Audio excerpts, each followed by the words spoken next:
Welcome back to Brett Breaks Things. It's a Wednesday show. Thank you for joining me. Thank you very much. We are going to get into a story that I'm telling you, we touched on it months ago with very little detail, and nobody else was talking about it, and I couldn't believe it. I couldn't believe it wasn't getting more press. We're going to get into that story. We're going to get into that story, and I'm going to show you what crony capitalism looks like. I'm going to show you exactly what it looks like. But I just want to let you know that we are keeping an eye on a few things. You wanted to know maybe if I'm going to talk about Jimmy Kimmel. Well, we can't show footage, obviously, from the Kimmel show. We can't do that. Copyright laws being what they are. But, I did watch all the highlights. I didn't watch the whole show. Scotty watched some of it as well. It was funny. It was touted to be this giant major announcement, and immediately Kimmel and, he took light at it. He, funny as ever. He did get emotional, talking about, a very touchy subject in Charlie Kirk's death. He got emotional at one point, and he did talk about concern for Jimmy Fallon and Seth Meyers, and that they may be next. And he pleaded with his audience to be 10 times louder than they were in his defense should something happen to those gentlemen. And he basically said all of this happened because Trump can't take a joke, which is the absolute truth. Trump went to the UN to embarrass us on the global scale, as he likes to do. He embarrassed us globally. Of course he did. He blasted UN and Western allies. He said, your countries are all going to hell. He said, we're going to hell too, but not as bad as you guys are because I'm in charge. He touted fossil fuels. He trashed climate change. And, among other things, he sat down with Ukrainian leader Zelensky to talk about possible more aid. And what aid means during the Trump administration is we'll sell weapons to people who really care about you, like Germany, UK, countries like that are willing to actually put their neck out there in defense of you. We'll sell them weapons. That's what aid now looks like from the United States. But they sat down to talk about aid. But his whole stance on the Ukrainian conflict, it is 180ing. He is doing a big about face. He has been embarrassed. Russia has ramped up, not slowed, delayed, or made it easier to come to the table in any way. They have ramped up their aggression, trying to take more and more of Ukraine's eastern region before they eventually are forced to stop from one of the myriad of ways that this could end. They're trying to take more and more territory. Trump is embarrassed. That's not what he and Zelensky or he and Putin had discussed. Now, especially considering Trump's never-ending quest for the Nobel Prize. And he thought his best path to that would be getting Zelensky and Putin to sit down for a peace treaty, like a serious peace treaty. And now that Putin has stiff-armed those ambitions, looks like Donnie's a little pissed. And I think he sees a path for a little bit of more popularity in a hard anti-Russian stance right now. I think he thinks maybe if I take a hard anti-Russian stance and ramp up aggressions between our two countries, maybe you'll forget about Epstein. Please begin to forget about Epstein. What if I go to war with Russia? Will you forget about Epstein then? He said, Ukraine can win back all of its territory. That is a far cry from they may have to concede something to get peace. Far cry. Far cry.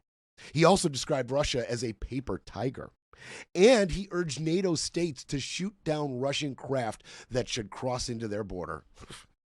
That is a lot different than the tone Trump took in Alaska when he sat down in Russia to meet with Putin. Remember, he said, I'm going to Russia to meet with Putin, and then he went to Alaska.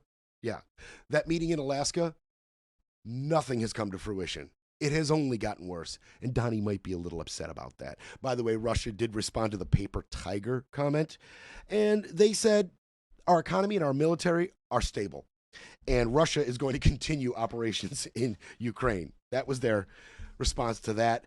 We've got the shutdown coming, September 30th. Shutdown is looming. There was supposed to be a meeting to discuss terms of an agreement to fund. A stopgap funding agreement is what it'd be, to maybe kick the can down a little bit. Trump said, I'm not going to bother meeting with the Dems. See, they're going to ask for things, and I'm going to deny all of it. And so this is a waste of time. That was his words. This was a waste of time. So they're not even going to meet. September 30th, right over there. Right over there. They're not even meeting. There was a shooting at a Dallas ICE facility. That was this morning. It apparently was a sniper. Took his own life. No federal workers were hit. 3 detainees. 1 was killed. 2 were injured. We'll get you details on that as they come out. And great news. Adelita Grijalva, whose father, Rep. Raul Grijalva, had died, Democrat, in Arizona's 7th Congressional District. She won the special election. Guess what? Massey and Khanna, they hit their target. As long as nobody backs out or pulls their name off for some reason, and some had backed out after, being a sponsor for writing this discharge petition for Massey and Khanna. After they sponsored it, they didn't sign it, so our numbers shrunk. But then 2 special elections later, and lo and behold, we've got the 218. So it is going to be my pleasure to bring you all the events surrounding the discharge petition, passing right over Mike Johnson's head, forcing a vote. And I told you, if you long game that, the DOJ, in the face of a House vote to release the info, the DOJ could give the House the finger and say, we're not doing it. How's that? We're not going to do it. And then it'll be up to the House to decide whether they want to vote to impeach Pam Bondi over it. That's impeachable. To completely deny the results of a House vote in terms of releasing this info, that's impeachable. That's on them. We'll see how that plays out. Now, I told you this administration was open for business. Months ago, I said that Donald Trump was an innovator of the grift.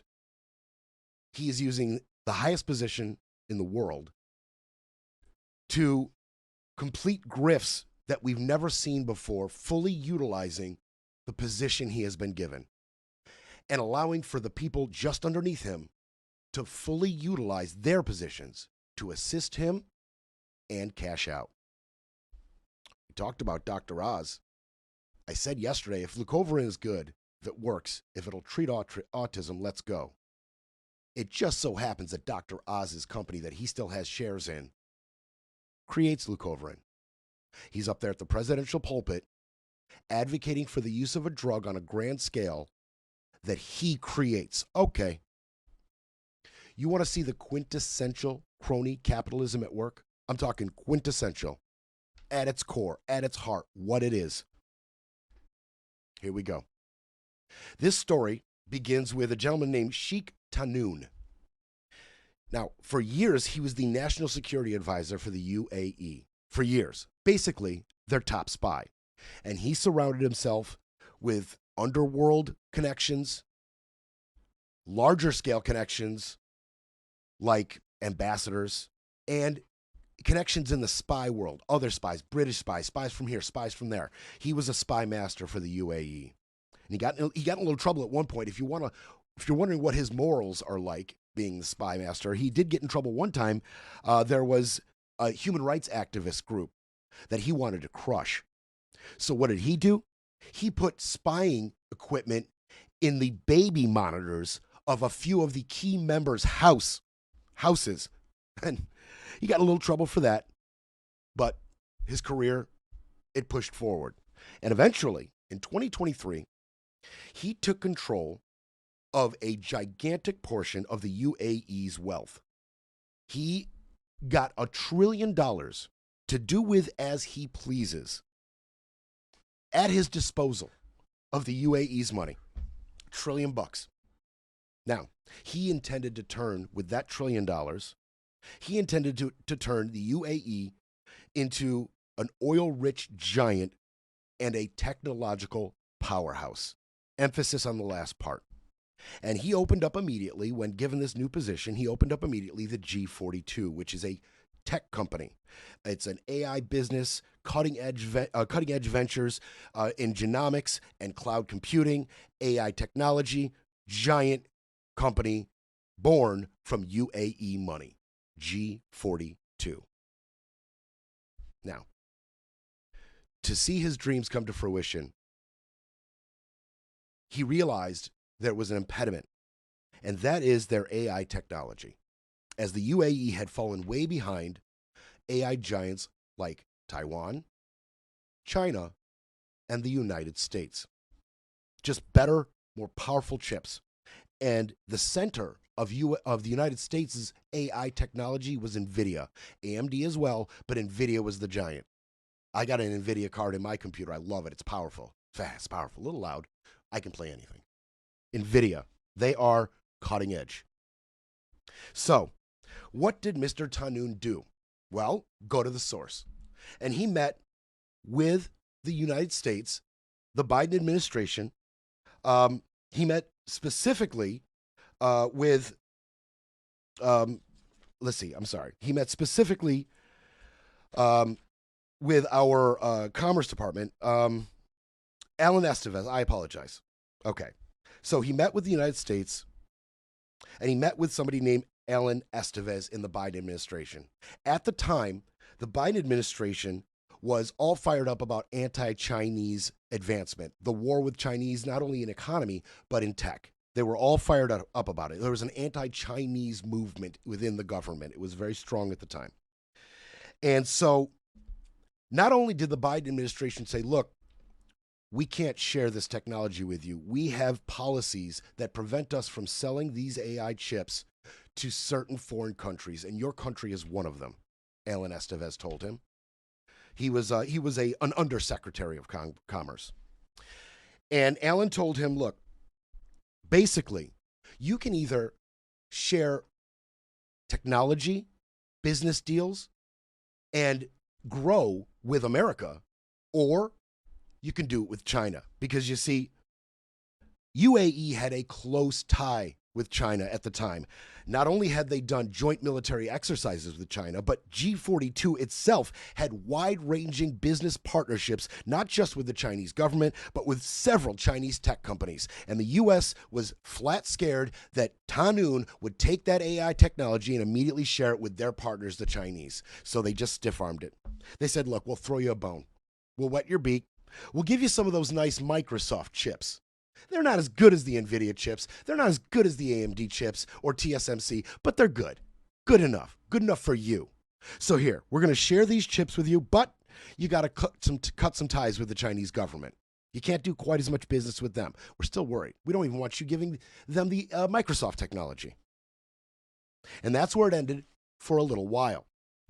What changed? Trump's 2024 election victory is what changed. That's what changed. And enter Steve Witkoff. Steve Witkoff, decades-long friend of Donald Trump. He used to be a high-powered lawyer. He has been his golf buddy for nearly 4 decades. And they went into business together. Months before the election, they went into business together. They created World Liberty. The Trump family, Steve Witkoff, now looking to be a crypto giant. World Liberty was created right when Trump took office, right around then. And this is where the story gets super dirty. If the U.S. government had just continued to stiff-arm Tahnoon and give them whatever they deemed, proper, it would have ended there. But not under Trump. It's time for a quick break, then we break some more. You're listening to Brett Breaks Things. Under President Trump.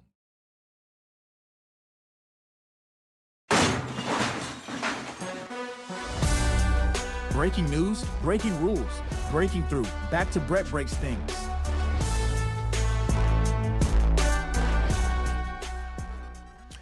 So, in comes Steve Witkoff. As the story continues, in comes Steve Witkoff. Steve Witkoff, in 2023, I'm sorry, in 2020, I'm sorry, 4, just before Trump took office, just after Witkoff went into business with the Trump family in early 2024, even before Biden was out the door, Witkoff began working for Trump, and he knew just what to do. Because Witkoff, he was the perfect person to assist in what they had planned, as he has business dealings with the UAE. In 2013 and 2019, the UAE invested millions of dollars into real estate deals for Mr. Witkoff. And at the time, Mr. Witkoff was close friends and business partners with a man named Marty Edelman. And Marty Edelman and Witkoff made these giant real estate deals using UAE money twice, 2013, 2019. Now, fast forward, Trump's about to sit in the office. Witkoff gets to work. He goes immediately to the UAE to a giant crypto conference in Abu Dhabi. And he has 2 things to do on this trip. First thing he does is he meets with Justin Sun. I'm going to give you a second. Do you remember that name? Justin Sun. We talked about the corruption around Justin Sun. And the corruption we talked about was this meeting. The first thing he did on this meeting, right after that cryptocurrency expo, is he met with Justin Sun, the Chinese billionaire who had been brought up on security fraud charges, market manipulation, and he had given millions of dollars to United States celebrities to show up at his crypto expos, didn't say how much or if at all what he paid them. All of these things, they were under investigation by the Biden administration. What does Mr. Sun and Witkoff do as soon as Trump is elected? They sit down in Abu Dhabi. Justin Sun gives Witkoff $30 million, and Trump dropped the charges against Justin Sun. That was the first thing he did when he went to the UAE after Trump was elected.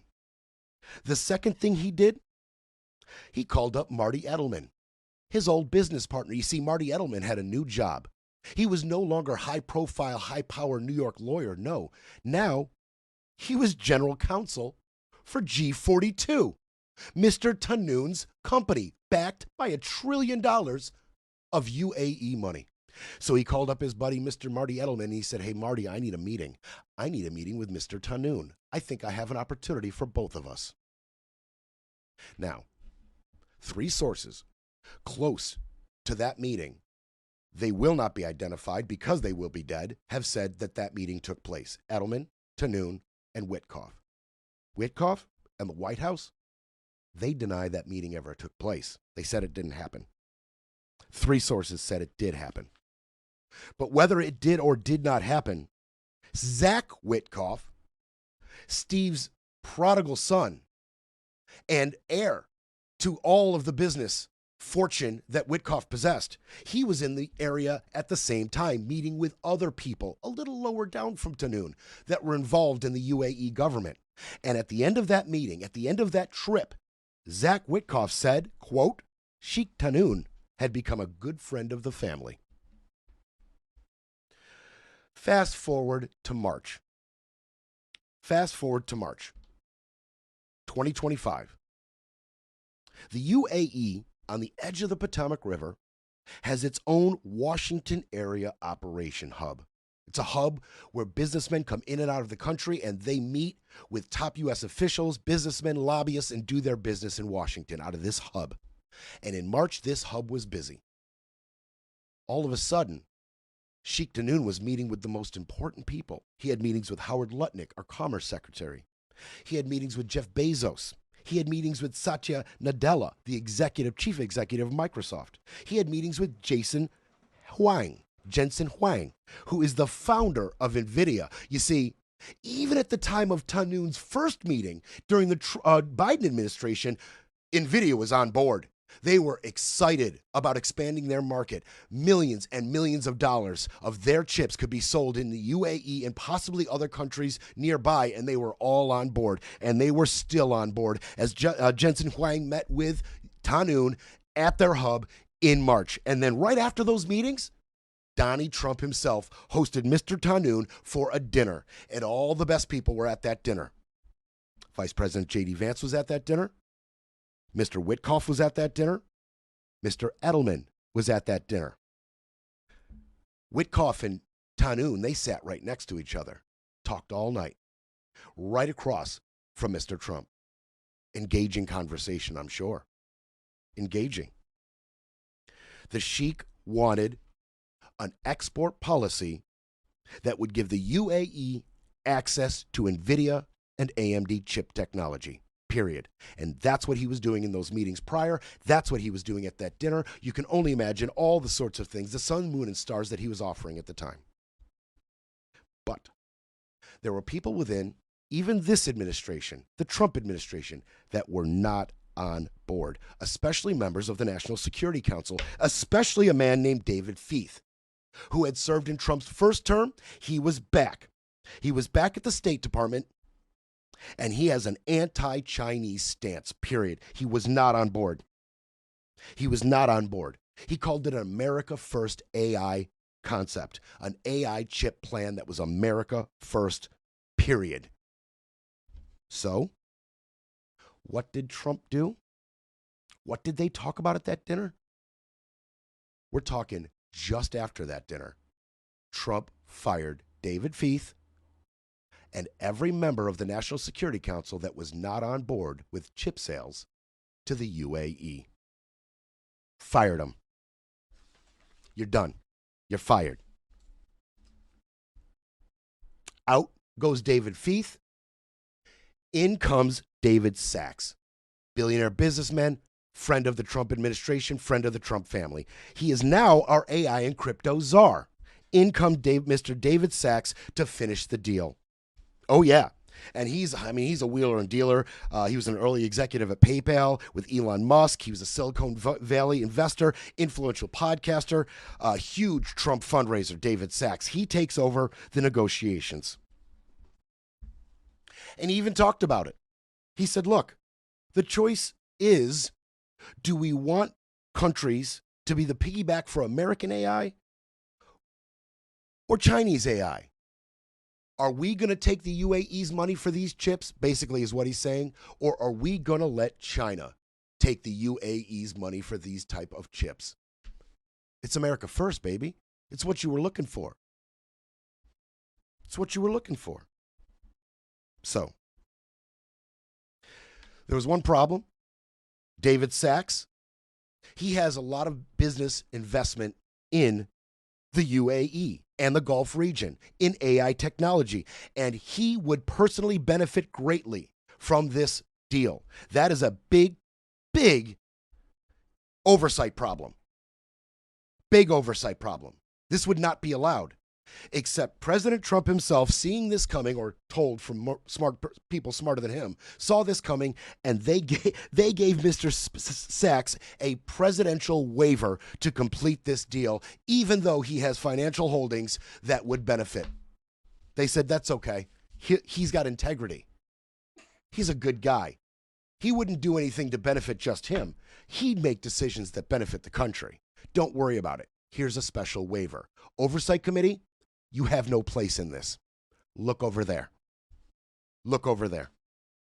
So, what happened? Shortly after David Sachs took over negotiation with the UAE over AI technology being sold to them, they struck a deal. They struck a deal. 100,000 AI chips from NVIDIA and AMD this year. Year over year, eventually ending in 500,000 of these specialized AI chips. Deal done. No problem. The United States will take your money, and we will give you sensitive AI chip technology that we will trust that you don't share with your close allies, the Chinese. Now, at the same time that this deal was going down within the administration, and Mr. Tahnoon, Steve Witkoff was a rising crypto star, and he had become the face of world liberty. And he announced, I'm talking days after that dinner with Trump and Tahnoon and Witkoff, days after, he announced, We have a new coin, the USD1 coin. It's a stable coin. The price of that coin won't fluctuate. It'll be $1. It'll stay $1. That's the difference between crypto and stable. Crypto's prices go up and down. They fluctuate. You could lose your hat. Stable coin, it's $1. It's going to stay $1. And the Trump family and the Witkoff family will cash out for years to come. Cash out. And here was the catalyst for the deal. Sheikh Tahnoon has a lieutenant named Fiak Larkin. Fiak Larkin was a computer science expert who served as the head of G42's crypto division. Well, right around the time of this deal, because you see, Zach Witkoff, although he's a pretty face for World Liberty, he didn't have the in-depth know-how of the business, but Fiak Larkin did. And so while this man was working at G42, he got a job at World Liberty to help Zach run the business. He's working with the UAE's state-backed G42 while being business partners with Trump and Steve Witkoff, who just okayed the chip deal. You see a problem with this? You should. The end of this story? I'm going to tell you the end. I'm going to tell you the part that gets real down and dirty. That's just one half of it. Tahnoon got what he wanted. Little up-and-comer, little national security advisor for UAE had become a big boy. And he took his $1 trillion and he turned it into the largest AI chip deal from the U.S. to the Middle East in history, and what will possibly become a huge boon for Chinese chip technology. NVIDIA got what they wanted. The White House got what they wanted. Tahnoon got what he wanted. But was Tahnoon's investment big enough? Now I'm going to show you the down and dirty. We'll be back to break it all down. You're listening to Brett Breaks Things.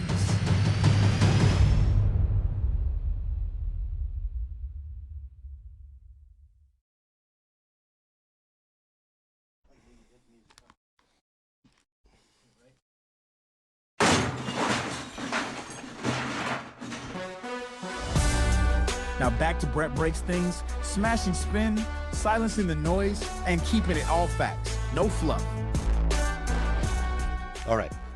So if you've been following the story, you may be asking yourself, well, at what point does Donald himself benefit from this relationship? Yes, Donald fired people to make way for a deal with the UAE that the Biden administration, security advisors, and other people have said was a no-go because of Chinese involvement with the UAE.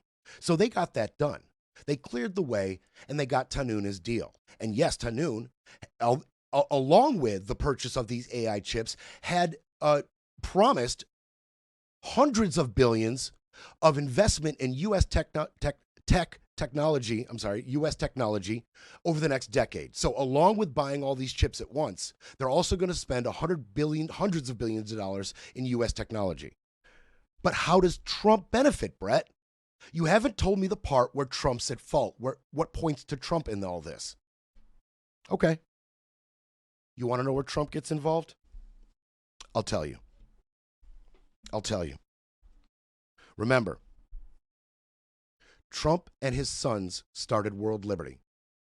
That's the Trump family's stablecoin, USD1 stablecoin, in conjunction with the Witkoff family. The Witkoff family and the Trump family started the World Liberty USD1 coin. At the same time this chip deal was being made with the U.S. government.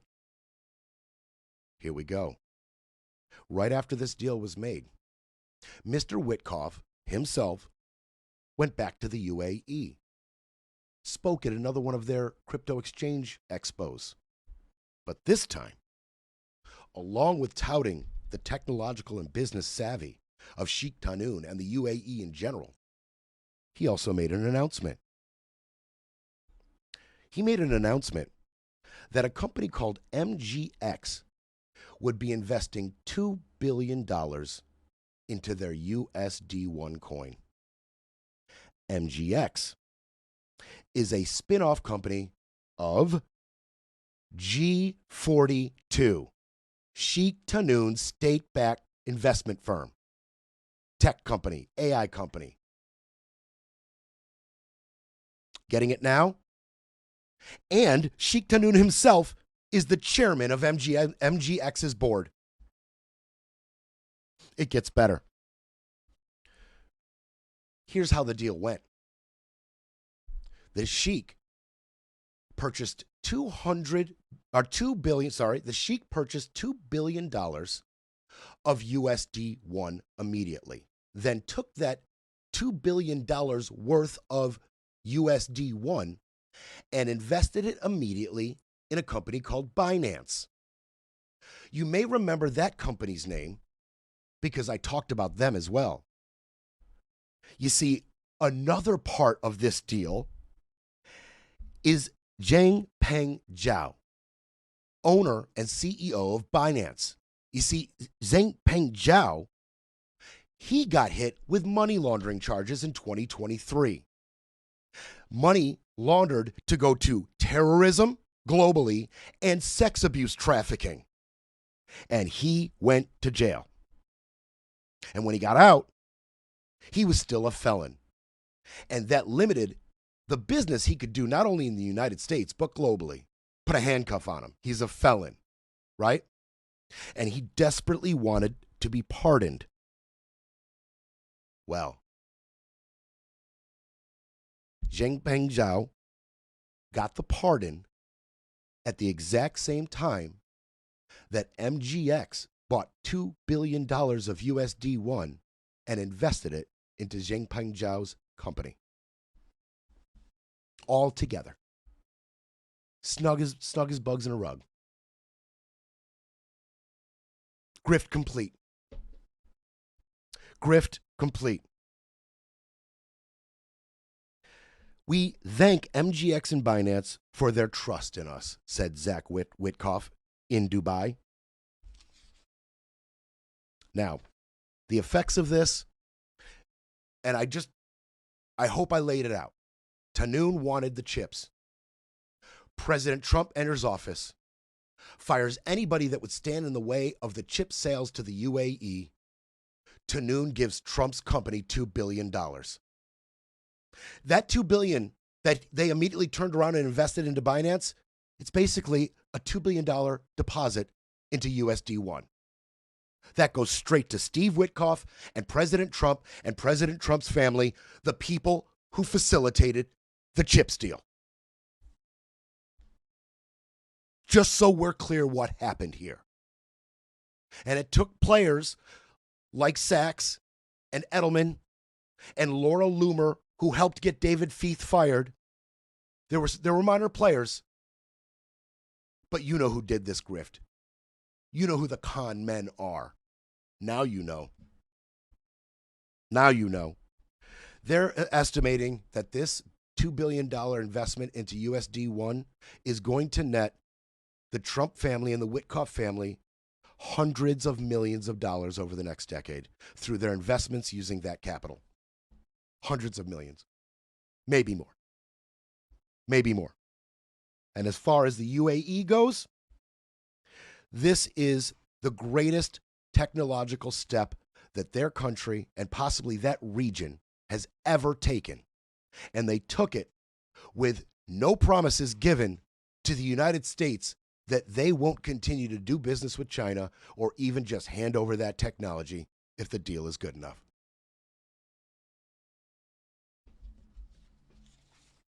That is what crony capitalism looks like. That is what using your position in office to cash out looks like, in its most egregious form with as many zeros as you could possibly imagine behind it. Using every nook and cranny of their influence and power, and all the sycophants and grifters that they put in place to do things just like this. This is why. This is why Don wanted to be your president. Donnie doesn't give a crap about your health care, your neighborhood, your investments, your children's health, how we look on a global scale. He wanted to cash out. He innovated the grift at the highest levels of power. This is what it looks like. I thought it would be interesting to note all of the accusations and conspiracies leveled at Joe Biden, the Biden crime family. Biden cashed out. Hunter and Joe. They never stopped with it. If you add up all of the supposed accused grifts of the Biden family, they don't even touch what actually just happened in our Oval Office. They don't even touch it. I mean, let's take a look, right? Let's take a look. This deal with MGX, the UAE, it is 500,000 times larger than the $5,000 that the GOP accused Joe Biden of receiving from his son Hunter, when that actually turned out to be Joe bought Hunter a car when Hunter was battling drug abuse, and Hunter's lawyer's firm paid back the loan for the car in 3 installments. That was the cashing out there. Let's step it up. It is 8,000 times more than the $240,000 that Biden had supposedly received from his brother Jim.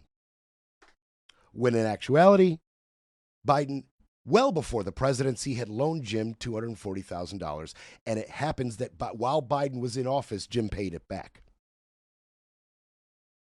It is 400 times larger than the $5 million bribe that the GOP claimed that President Biden took from Ukrainian oligarchs to put Hunter Biden in employ in Ukraine. Remember Burisma? And they claimed that they claimed that Joe Biden got a $5 million bribe from Burisma to have Hunter come work for them. Completely baseless, completely fabricated. Not only, it was so fabricated that the FBI agent that reported that story, that charged that story, he was investigated and fired and sentenced to 6 years in jail. He did so much lying about that story. It continues. It is this deal with MGX and USD1, it is 100 times larger than the $20 million that Trump has claimed the Biden family received from hidden secret foreign sources while Biden was in office. Well, the money that they could track down from the foreign sources, because they investigated, the money they could track down, 2/3 of it went to Biden associates, not even employees or people who work for Biden companies, associates of Joe Biden, basically cashed out on some of that foreign investment. Of the money that did go to the Biden family, most of it went to Hunter. Not even Joe, like almost all of it, not even Joe while Joe was in office. It's 100 times larger than that.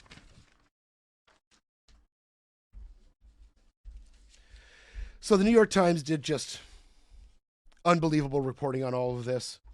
And I encourage you to come behind me and check some of this stuff out. At the time that I originally got my hands on the story, Scotty scrounged that story up months ago. But months ago, Scotty had brought this to me. We didn't have any of the names, dates, places, and money really involved, but we had the story. Now you have the story. The New York Times is to credit for this. What does Eric, brain trust of the Trump clan, have to say?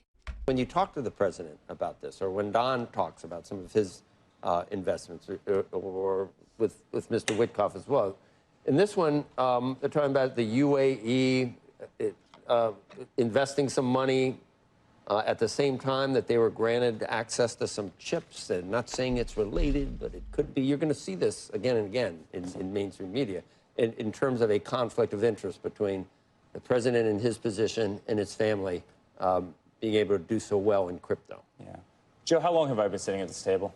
like 20-something years, meaning I've been doing this with you guys for a very long time. Yep. You know, we're far from Hunter Biden, right? The guys out there selling. That's what people are. Right. People say all presidents' sons do these things. Okay. The guys out there selling finger art, right? You know, I've run one of the great hospitality companies, you know, anywhere in the world. You know, we went through hell. Believe me, my father's the first guy who hasn't made money off of the presidency. In fact, you know, if I were to send you a tally of our legal bills over the last And the brand, X number the of Trump years. brand probably got Listen, obviously. we've always been, you know, serial capitalists. We've always had companies, and honestly, crypto came out of a necessity that we were debanked by everybody, and we needed to find a new way. And so I couldn't be more proud of American Bitcoin. We're obviously ringing the bell right in this room, and you know, a couple minutes, and you know, it's going to be an amazing venture. I think we're going to do Bitcoin. I think we're going to do cryptocurrency better than anyone. We've truly built one of the great companies, one of the great crypto. He's proud. He says, I'm far from Hunter Biden. I agree, Eric, you are.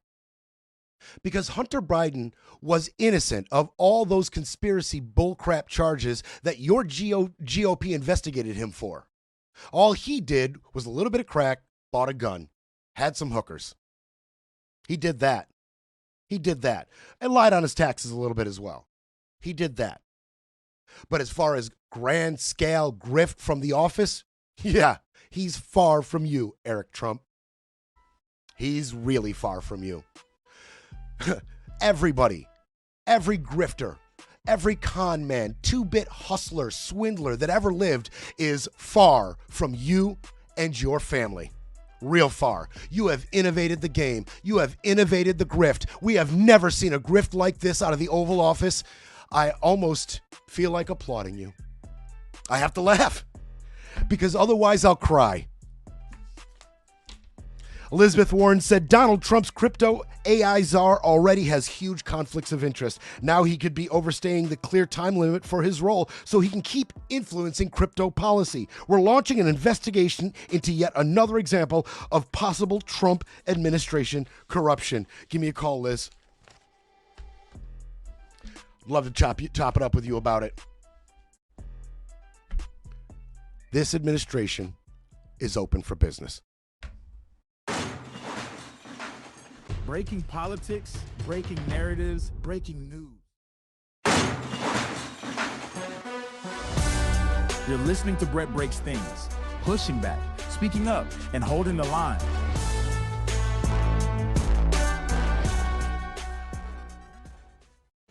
Getting some breaking news out of Washington. Eamon Javers has that for us from the White House. Eamon? Scott, that's right. We've got a decision here from the Supreme Court on Rebecca Slaughter at the Federal Trade Commission. The Supreme Court in a 6-3 decision indicating that President Trump may continue to fire Rebecca Slaughter even as the court considers her case. They say they're going to have hearings on this in December of 2025, but for now, the president is authorized to remove Slaughter from the Federal Trade Commission. The Supreme Court is going to take this case up, though, and they're going to look at this issue of what's called Humphrey's executor. That is the precedent that sets up this idea of independent agencies. A lot of folks inside the Trump administration have been pushing to see if they can get a ruling from the Supreme Court abolishing Humphrey's executor and giving the executive branch a whole lot more control over a whole raft of independent agencies, including the Federal Trade Commission. For now, though, what the court is saying is that Slaughter can be fired while they move ahead with this case, and they go ahead and consider it in December. Scott, back over to you. All right. Eamon, thank you. Eamon Javers. Okay. So, while Trump is using his position as president to cash out through his USD1 coin, he's also using his position to crap on the Constitution in other ways. And he is firing everybody. He's firing everybody. The Lisa Cook, that story is still developing. But a lot of what happens with her might be tied to what happens to Rebecca Slaughter here. And I'll tell you why. But first, for those of you who did not know, on March 18th this year, Trump began his assault on the FTC, Federal Trade Commission. And there's members of that. There were two Democratic holdovers left. There was Rebecca Slaughter and Alvaro Bedoya. And on March 18th, he fired them both. He fired them both. One of them, Rebecca, decided to fight for her job. The other one, Alvaro, he just said, bleep this, I quit. Not doing this. Got better things to do with my time, and he left. No big deal. As far as Slaughter goes, she was reinstated to her position by Judge Lauren Alcan of the United States District Court for the District of Columbia. The United States District Court for the District of Columbia. Lauren said, go back to work. This is an unconstitutional firing. Go back to work. So she did. And the case got kicked up to the appeals court. Which appeals court? The United States Court of Appeals for the District of Columbia Circuit. They took up the case. And they immediately put a temporary stay on Lauren's decision. We want to disseminate this. We want to hear both sides. And so for a while, there was a stay. And Lauren had to leave work again. And then, finally, that appeals court said, you know what? In a 2-1 decision, go back to work. Go back to work. We like the decision by Lauren. 2-1. Go back to work, Rebecca. And she went back to work. Well, in another emergency docket of 18 that Trump has submitted to the Supreme Court this year, compared to the 17 that Biden submitted during his entire term, in another emergency docket, the Supreme Court overturned Lauren's decision. She's fired. She's fired. And as you heard on that report, it was a 6-3 decision. The 6 majority ruling justices, you know who they are. The 3 who dissented, you know who they are. By the way, Rebecca's lawyer in a statement said, I thought this was good. Rebecca's lawyer said, Congress gave independent regulators removal protections to preserve the integrity of our economy. Giving the executive branch unchecked power over who sits on these boards and commissions would have a seismic implication for our economy that would harm ordinary Americans. This stay is not a final ruling on the merits, and it will not deter us from defending Commissioner Slaughter's lawfully held position at the Federal Trade Commission. We have the law and nearly a century of Supreme Court precedent on our side. We'll get to that precedent in a second. But you know who the 3 who dissented were, right? You know who they were. It was Kagan and Ketanji Brown Jackson. And I got to make sure I got to make sure I get them right, because I don't want to speak out. It was Sotomayor, Ketanji Brown Jackson, and Elena Kagan. You know who they are. You know who they are. The 3 rational, sane people left at the Supreme Court. They dissented. They were overruled. What did they say? What did they say? They said the majority stay, order by order, has handed full control of all those agencies to the president. He may now remove, so says the majority, though Congress says differently, any member he wishes, for any reason or no reason at all. And he may thereby extinguish the agency's bipartisanship and independence. Now, what's that 90-year precedent that they're talking about? It's called Humphrey's Executor versus the United States. In 1935, Franklin D. Roosevelt, he fired off the FTC William Humphrey, because William Humphrey was not on board with the New Deal policies. He was a holdover. He wasn't on board. FDR fired him. Well, the Supreme Court immediately reinstated him and said, going forward, anybody in one of these bipartisan, outside of politics boards cannot be fired except for inefficiency, neglect of duty, or malfeasance. No political reasons, no unilateral firing from the president, not constitutional. That was in 1935. Well, the majority justices of this Supreme Court have already signaled to the American people and the president, we're getting ready to overturn that. We're getting ready to rule on that in your favor, Don. Just hold tight. Just hold tight. Recently, Trump has just fired Democratic members of the Consumer Product Safety Commission. That was in July. And in May, He fired members of the National Labor Relations Board and the Merit Systems Protection Board.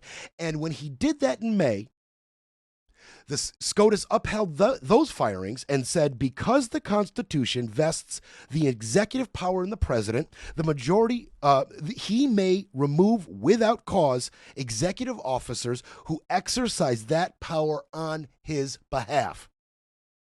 Subject, here it is, subject to narrow exceptions recognized by our precedents. Now, hopefully, what they're talking about there is the Fed, and specifically the Lisa Cook firing.